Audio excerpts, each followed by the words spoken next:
नमस्कार दोस्तों, आज हम हिमाचल प्रदेश पुलिस कांस्टेबल की जो 2019 में लिखित परीक्षा हुई थी उसका जो पेपर मेरे पास है उसको हम डिस्कस करेंगे और जितने मैथ और रीजनिंग के क्वेश्चन हैं उनको सॉल्व करेंगे। हो सकता है इस वीडियो लंबा हो जाए तो इसको मैं पार्ट्स में डिवाइड करूंगा।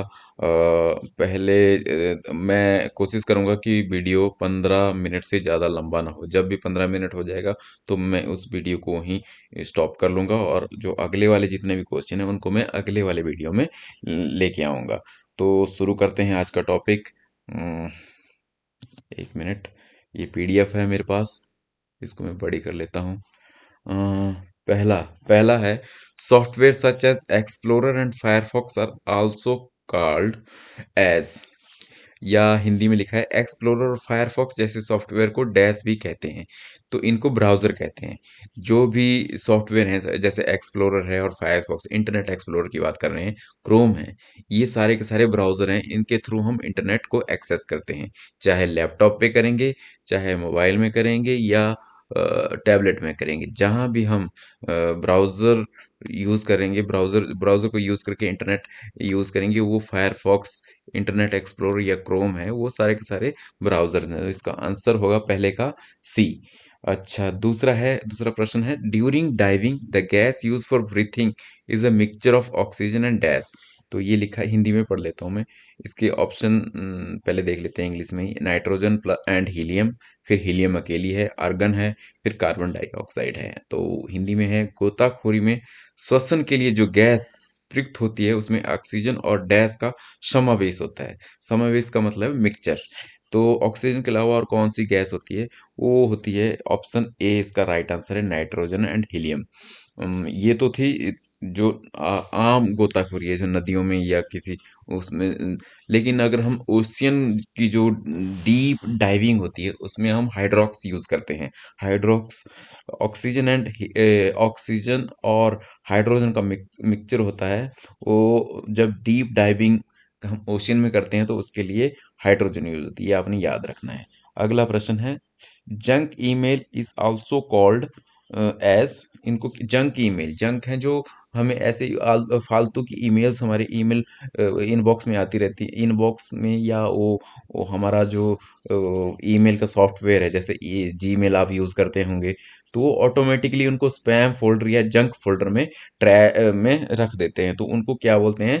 जंक को स्पैम भी बोलते हैं। स्पैम जितने भी ईमेल है उनको स्पैम ईमेल भी बोलते हैं। तो इसका आंसर होगा स्पैम। ये स्निफर स्क्रिप्ट, स्पूल, स्पूफ, ये इसके कोई ये जंक से रिलेटेड नहीं है, जंक जो ईमेल है। अगला है, Sankalp project is related to the elimination of. जो संकल्प परियोजना है किसके उन्मूलन के से संबंधित है? तो यह इसका उत्तर है HIV एड्स। बाकी जो ऑप्शन है जैसे पोलियो, क्षय रोग, लेप्रोसी, ये इनके लिए संकल्प योजना नहीं थी। तो अगला जो प्रश्न है, इस सीरीज जो डी थी है उसके हिसाब से अगला मैथ का आ गया। इसमें आगे पीछे थोड़े होते हैं तो हम इसको अब सॉल्व करते हैं। ये क्वेश्चन मैं यहाँ लिख लेता हूँ, मेरे पास एक सॉफ्टवेयर है उसमें लिख लेता हूँ मैं पहले तो। एक मिनट, ये मैंने पहले भी एक वीडियो बना रहा था उसमें कर रहा था, लेकिन वो वीडियो अच्छे से बनी नहीं, तो मैं नया बोर्ड लेता हूँ। पेन लिया मैंने। पहला है _4 की पावर 3, फिर है *16 की पावर 4, थोड़ा साफ नहीं आ रहा है। फिर उसको डिवाइड किया है 8 की पावर 2 से और इक्वल टू 2 की पावर ? तो इसको हम सॉल्व करेंगे अंडर अंडर रूट या स्क्वायर रूट। इसका मतलब होता है इसकी पावर, जैसे 4 का ये स्क्वायर रूट लिखा है ना, तो इसका मतलब है 4 की पावर 1/2 है। तो हम 4 को कैसे लिख सकते हैं? 2 की पावर 2 और 1/2। इस तरह से बड़ा ब्रैकेट लिया, उसकी 3 है पावर बाहर। फिर उसी तरह से हम 4 की पावर 2 लिख देते हैं और बाहर जो अंडर रूट है उसको हम 1/2 लिख देते हैं। और इसके बाहर इतनी है 4 है ना, तो 4 ये लगा दी। फिर यहाँ पे मैंने अभी इसको डिवाइड वाले को मैंने भाग जो लिखा है ना, इसको ऐसे लिख दिया as it is equal to 2 की पावर x कर दिया मैंने, क्योंकि हमने x निकालना है। जो 2 से 2 कट गया यहाँ पे, यहाँ भी कट गया। तो अब हमारे पास सिंप्लीफाई हो गया। जो इक्वेशन बनी वो बनी 2 की पावर 3 इंटू 4 की पावर 4, ठीक है, और डिवाइडेड बाई 8 की power 2 is equal to 2x। ठीक है जी। अब मैं पेन का कलर थोड़ा चेंज कर दूंगा, पर मैं थोड़ी जगह कम होगी तो इसको मैं पहले मिटा देता हूँ। इतना मिटा देता हूँ, आपने देख लिया होगा कैसे किया है। अच्छा, तो फिर मैं पेन ले लिया ये वाला। अब 2 की पावर 3 तो मैं एज इट इज रहने देता हूँ, क्योंकि दूसरी तरफ जो राइट हैंड साइड है मेरे को 2 बेस दिया हुआ है और उसकी पावर x है, तो मैंने x की वैल्यू निकालनी। 2 की पावर 3 मैंने एज इट इज रहने दिया। उसके बाद 4 को मैंने 4 टाइम लिख लिया आसानी से। अगर ये कैलकुलेट करने के लिए ऐसे आपको पता होना चाहिए कि 4 की पावर 4 कितना होता है, लेकिन जरूरी नहीं है आप उस तरीके से करें, इस तरीके से ज़्यादा आसान है। 4 बार मैंने 4 लिख दिया, इसका मतलब वही है 4 की पावर 4। ठीक है जी। डिवाइडेड बाई क्या था, 8 की पावर 2, तो 8 को मैंने 2 बार लिख दिया। 8, सॉरी ये थोड़ा 8 ढंग से नहीं लिखा गया। 8। अच्छा, अब मैं काट देता हूँ। 4 से 8 काटेंगे 2 बचेगा, 4 से 8 काटेंगे 2 बचेगा, 2 से 4 काट दिया 2 बचा, फिर 2 से 2 कट गया, अब 4 बच गया। दूसरी तरफ क्या था, 2 की पावर x। ठीक है जी। अब जो, एक मिनट मैं कलर चेंज कर लेता हूँ दोबारा से। अब मैं ब्लैक में लिख लेता हूँ, क्योंकि यहाँ पे जगह का दिक्कत है ये मेरे लैपटॉप में। अब टू की, एक मिनट, ब्लैक, 2 की पावर 3 इंटू, यहाँ कितना बचा, 4। 4 को हम कैसे लिख सकते हैं, 2 की पावर 2 इज इक्वल टू 2 की पावर x। जब जो आधार है, हिंदी में अगर मैं बोलूँ तो आधार अगर सेम हो तो शक्तियाँ जमा हो जाती हैं। आपने पढ़ा होगा ये। तो मैं वैसा ही कर देता हूँ, 2 और 3 + 2 ऐसे, दूसरी तरफ 2 की पावर x। ठीक है। फिर ये कितना बन गया, 2 की पावर 5 इज इक्वल टू 2 की पावर x। तो इसका मतलब क्या है, x की वैल्यू क्या आ गई, x की वैल्यू आ गई हमारे पास x इज इक्वल टू 5। तो ये हमने x कैलकुलेट कर लिया। तो जो यहाँ पे आप ऑप्शन देखो कौन सी है, बी ऑप्शन है। तो इसका आंसर है बी। एक बार अगर आपको समझ आ गई तो ठीक है, मैं, आपने मुझे कमेंट करके बता देना है। अगर नहीं आई तो जब फिर बाद में मैं, जब मैथ वाला जो पोर्शन करवाऊंगा मैं, जिसमें ये सिंप्लीफिकेशन, इनको सिंप्लीफिकेशन बोलते हैं, वो करवाऊंगा, उसमें मैं दोबारा इस तरह के प्रश्न करवाऊंगा, या इसको भी दोबारा से करवा दूंगा। तो ये तो ये वाला हो गया। अब अगला देखते हैं। एक मिनट मुझे टाइम भी देखने दीजिए। टाइम 8 मिनट हुआ, एक क्वेश्चन हम और कर सकते हैं। अगला है ये वाला, एवरेज वाला क्वेश्चन है, इसको करते हैं। अब इसको मैं मिटा देता हूँ।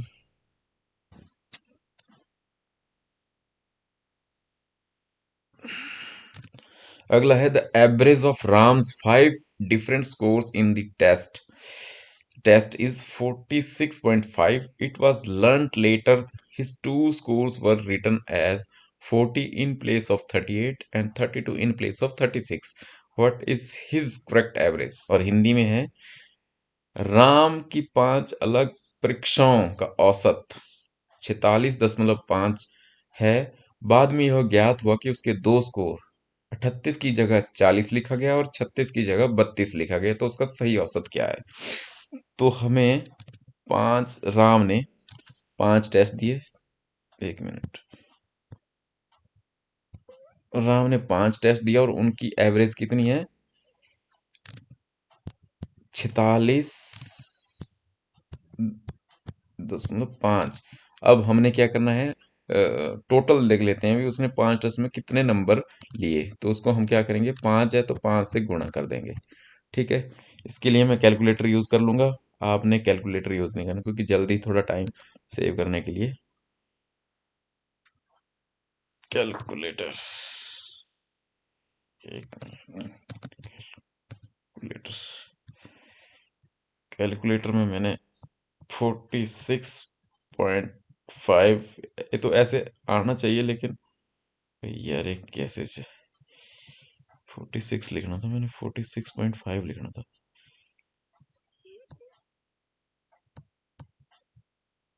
46 पॉइंट, क्या हो रहा है, 46.5 इंटू 5 इज इक्वल टू, ये आया आपका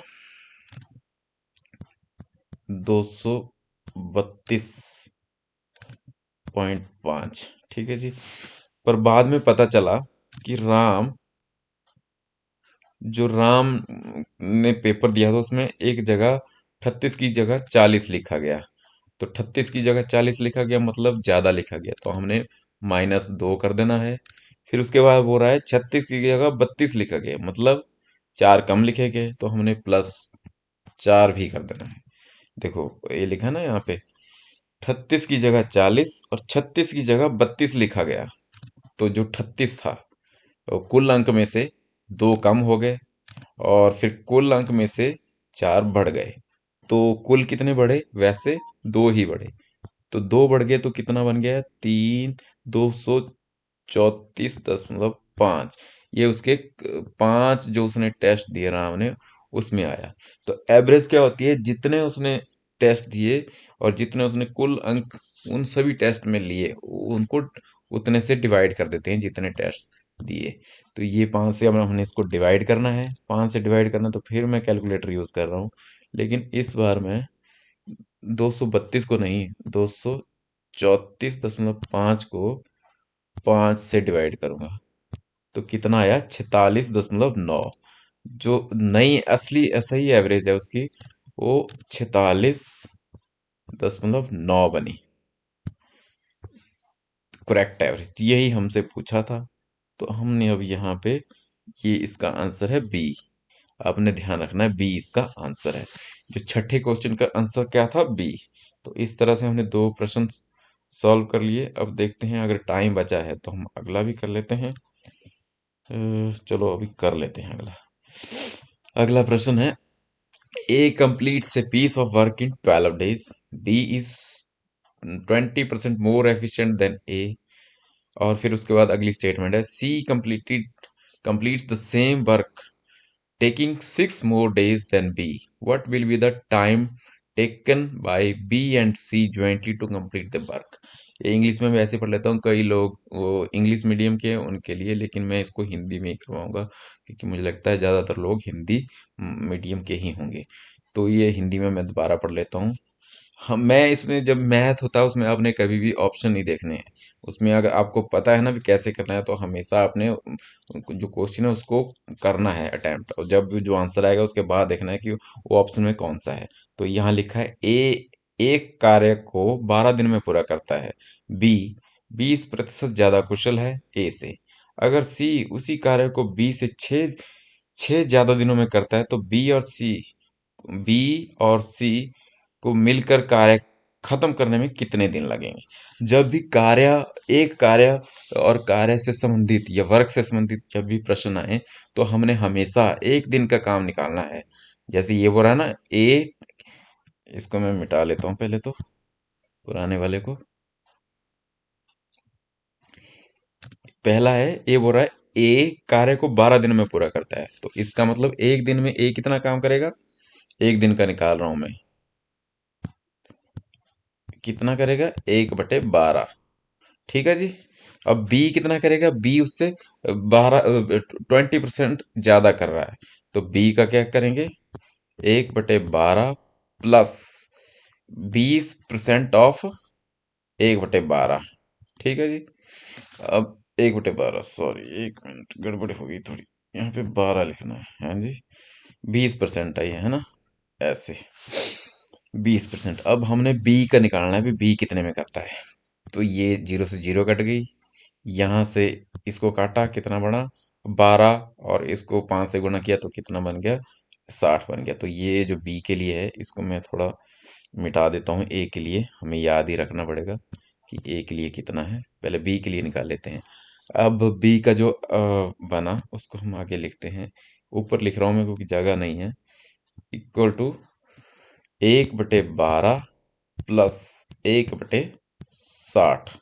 ठीक है जी। अब इसको हमने एलसीएम ले लिया तो कितना बन गया 60। जब 12 से 60 को डिवाइड किया, 60 को डिवाइड किया कितना होता है 5, और एक 60 से 60 को डिवाइड किया कितना होता है 1, तो कितना बन गया 6। ये इसको फिर मैं नीचे वाले को भी मिटा देता हूँ। फिर मैं यहाँ पे लिखता हूँ कितना बन गया 6/60। अब 6 से मैं इसको काटूंगा तो कितना बच गया यहाँ पे 10, 1/10। तो इसका मतलब है जो बी है वो ए उस काम को करने में कितने दिन लगा रहा है 10 दिन। ए कितने लगाता था 12 दिन, बी लगा रहा है 10 दिन। ये हमारे पास दो आ गए। अब सी का हमें दिया ही हुआ है, सी दिया हुआ है उस कार्य को बी से 6 दिन ज्यादा में करता है, तो सी के कितने हो गए 10 + 6 16। तो सी उस कार्य को करने में 16 दिन लगाता है। अब हमने अगला करना है कि अगली जो प्रश्न है वो क्या है।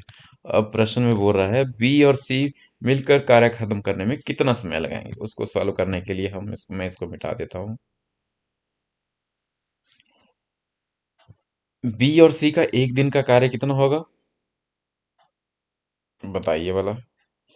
बी, एक मिनट, बी और सी एक दिन में कितना काम करेंगे 1/10 प्लस 1/16।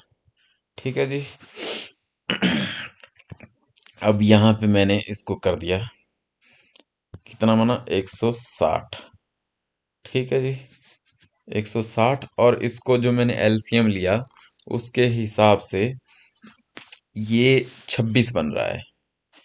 यहाँ पे 26 मैंने कैलकुलेट कर लिया, आपने देख लेना इसको एलसीएम जैसे मैंने पहले बताया या बाद में मैं एलसीएम लेता हूँ।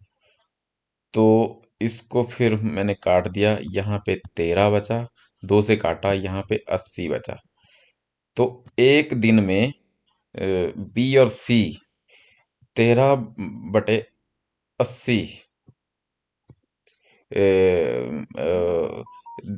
उस कार्य को एक दिन में इतने में करेंगे, लेकिन वो कार्य वो कितने दिन में पूरा करेंगे, तो हम इसको उल्टा कर देंगे।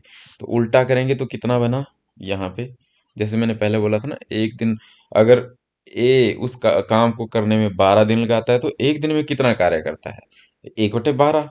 तो उसी तरह ये है बी और सी मिलकर एक दिन में कितना कार्य करेंगे 13/80। अब इसको उल्टा कर दिया तो वो कार्य कितने दिन में पूरा होगा, वो होगा 80/13। अब इसको हम सिंप्लीफाई करते हैं, फिर मैं मिटाता हूँ।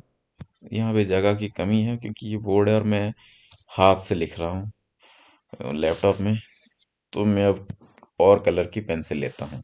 अब 13 का आपको टेबल याद होना चाहिए कि 13 कैसे 13 छिके कितना होता है इतना होता है। तो मैंने इसको डिवाइड किया, 6 यहाँ लिखा, कितना बचा मेरे पास रिमाइंडर 2 बचा।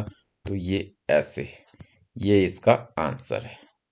वे इतने दिन में दोनों मिलकर उस कार्य को खत्म कर देंगे, 6 दिन और 2/13 उसका अगले दिन का इतना का पोर्शन 7वें दिन का।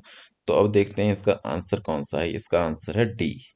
तो 7वें का आंसर डी हो गया। हमने इसको इस तरह से सॉल्व किया, अगर नहीं आएगा तो हम जो वर्क से रिलेटेड जो भी प्रश्न है उनको जब भी सॉल्व करेंगे उसमें देखेंगे एक दो और इस तरह के प्रश्न करके, तो आपको लग जाएगा पता। तो मेरे हिसाब से आज के लिए इस वीडियो में इतना ही। अगले वीडियो में मैं आपको अगला जो 8वां प्रश्न है उससे शुरू करूंगा। तो आप लाइक शेयर और सब्सक्राइब जरूर करें, और आपके जो अन्य साथी हैं जो भी लिखित परीक्षा की तैयारी कर रहे हैं उनसे भी कहिएगा कि लाइक शेयर और सब्सक्राइब करते रहें, जिससे मुझे मोटिवेशन मिलती रहेगी और मैं आपके साथ जितने भी हेल्प होगी मैं अपनी तरफ से पूरी कोशिश करूंगा आपकी हेल्प करने की। Thank you very much.